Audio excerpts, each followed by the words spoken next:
Hello friends, welcome to the YouTube channel of Conducive Legal. जनवरी 2021 में CSR rules में major changes लाने के बाद और सब एनजीओज को रेगुलेट करने के लिए सीएसआर फॉर्म 1 लाने के बाद अब मिनिस्ट्री ऑफ कॉर्पोरेट अफेयर्स लाया है एक latest amendment to tighten the compliances on the companies जिनके ऊपर सीएसआर के प्रोविजंस एप्लीकेबल हैं।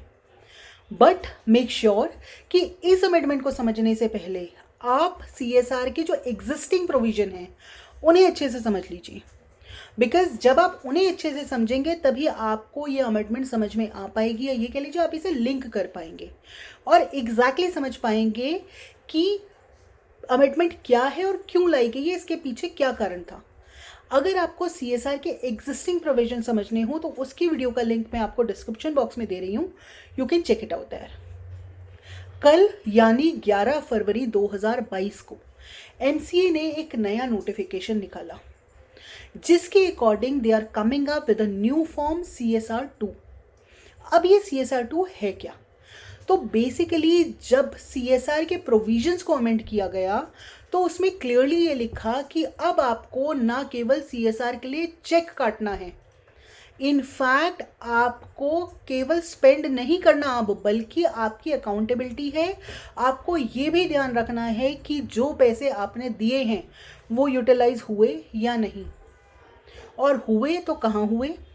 जैसा हम सब जानते हैं, as per the provision of CSR, अगर 31 मार्च को आपका कोई भी अमाउंट अनयूटिलाइज रह जाता है तो आपको विद इन 30 डेज उसे एक सेपरेट बैंक अकाउंट में, जो कि एक अनस्पेंड CSR के नाम से अकाउंट खोला जाएगा, उसमें डालना है, या फिर आपको विद इन 6 मंथ शेड्यूल 7 की किसी भी फंड में उसे डालना होगा।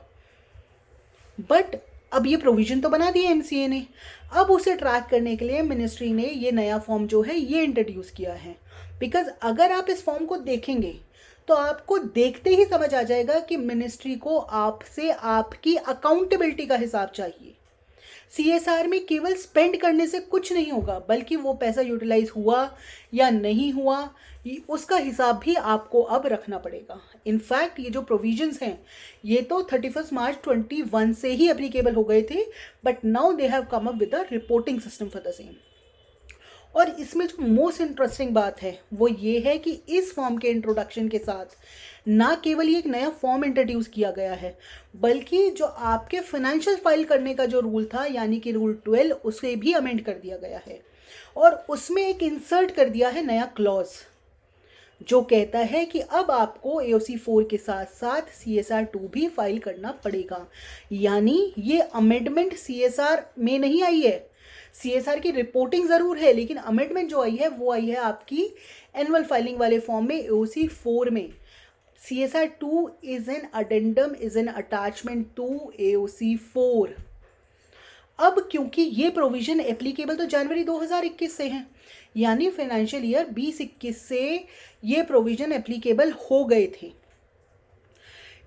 इसकी वजह से क्या है कि अब तक जो मैक्सिमम लोग हैं उनका जो AOC 4 है 2021 का, मार्च 21 का, वो फाइल कर चुके हैं। ऑल्दो जो इसकी लास्ट डेट है वो 15 फरवरी है, बट मैक्सिमम कंपनीज की फाइलिंग हो चुकी है और मिनिस्ट्री ने इस फॉर्म को लाने में थोड़ा सा लेट कर दिया। मिनिस्ट्री ने कहा कि ठीक है हम लेट हो गए हैं, बट जो 2021 की भी रिपोर्टिंग है वो भी आपको करनी पड़ेगी, और उसके लिए आपको मार्च 2022 तक, यानी जो अब मार्च आ रहा है उस तक आपको अलग से एक CSR फॉर्म भरना होगा। CSR2 जो फॉर्म है वो अलग से भरना होगा। बट गोइंग फॉरवर्ड जो अगला फाइनेंशियल ईयर आएगा 21-22 से, this has to be filed with AOC 4, which means for this time it has to be filed separately, but going forward it will be filed as a addendum to AOC 4। यानी इस notification को हम कह सकते हैं कि CSR reporting को एक रेट्रोस्पेक्टिव इफेक्ट दिया गया है, बिकॉज मार्च 21 तो कब का जा चुका है, उसकी सारी फाइलिंग भी हो चुकी, लेकिन आज फेब में हमें यह कहा जा रहा है कि मार्च 21 की आप रिपोर्टिंग कीजिए। अब अगर हम इस नोटिफिकेशन को समअप करें तो आपके लिए एक आ गया है नया कंप्लाइंस, जो है CSR2 फॉर्म के रूप में, जो कि एक बहुत ही टीडियस टास्क है।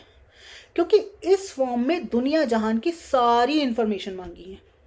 आपकी कमेटी का कॉन्स्टिट्यूशन कब हुआ, कमेटी के कॉन्स्टिट्यूशन से लेके सीएसआर में आपने जो अप्रूवल्स लिए हैं वो कैसे लिए हैं, बोर्ड में लिए हैं या नहीं लिए हैं, अगर आपने अपने प्रोजेक्ट बोर्ड में अप्रूव कराए हैं तो कौन से प्रोजेक्ट कराए हैं, प्रोजेक्ट में पैसा कौन से में लगाया है, ऑनगोइंग में लगाया है, वन टाइम में लगाया है। तो दुनिया भर की इसमें कहानी आपसे पूछी गई है कि उसका यूटिलाइजेशन हुआ है या नहीं हुआ है। तो this form is basically a very tedious form. इसमें बहुत सारी डिटेल पूछी गई हैं। इससे ना केवल प्रैक्टिसिंग प्रोफेशनल, बस जो इन हाउस टीम है उनका काम भी 4 गुना बढ़ गया है। Although I really appreciate this move and it can actually make a sea change in CSR sector, but yes, ये बहुत haphazard वे में लाया गया एक नोटिफिकेशन है और कॉर्पोरेट को भी थोड़ा सा सरकार को ब्रीदिंग टाइम देना चाहिए था, क्योंकि CSR में पहले भी जो अमेंडमेंट आया था जनवरी 21 में, उसको लाते ही सरकार ने ये कहा था it is applicable from the date of publishing, यानी वो जनवरी से ही एप्लीकेबल कर दिया। और मार्च वाले जो आपका फाइनेंशियल ईयर मार्च 21 में क्लोज हुआ उसमें आपको अकाउंटेबिलिटी आपको ऊपर डाल दी गई। यानी जो पूरा साल है जो एक निकल गया है, अब लास्ट के कुछ महीनों में हमें उसका हिसाब दीजिए। इनफैक्ट अब लास्ट के महीनों में हमें बताइए कि पूरे साल जो आपने सीएसआर में फंड स्पेंड किए या नहीं किए, इनफैक्ट जो आपने केवल स्पेंड किया उसका यूटिलाइजेशन हुआ या नहीं हुआ। अब केवल 31 मार्च को चेक काट के देने से आपका सीएसआर ऑब्लिगेशन पूरा नहीं होगा। और ऑल्दो इसमें क्या हुआ कि जो बहुत सारी एनजीओज थी जिनके बहुत सारे वाकई में प्रोजेक्ट चलते थे और जो हमारी सोसाइटी के लिए वाकई कुछ अच्छा कर रहे थे, सोशल कॉज के लिए काम कर रहे थे, उनको भी रिकंसाइल करने में बहुत सारे इश्यूज आए हैं। अब दोबारा वही सेम किया, 11 फेब को नोटिफिकेशन निकाला और बोल दिया कि जी लास्ट ईयर की जो डिटेल्स हैं, जो भी चीज़ें हैं, उन्हें आप प्लीज़ आके हमें बताइए। चेंजेस अच्छे हैं बट थोड़ा सा प्लान होने चाहिए थे। तो अब आपको फाइल करना है CSR 2 फॉर्म 31 मार्च तक फाइनेंशियल ईयर 2021 के लिए, और उसके तुरंत बाद आपको तैयारी करनी है नेक्स्ट ईयर की यानी 2021 की, कि आपका जो CSR स्पेंड है उसका जो यूटिलाइजेशन है उसे आपको तुरंत ही रिकंसाइल करना पड़ेगा।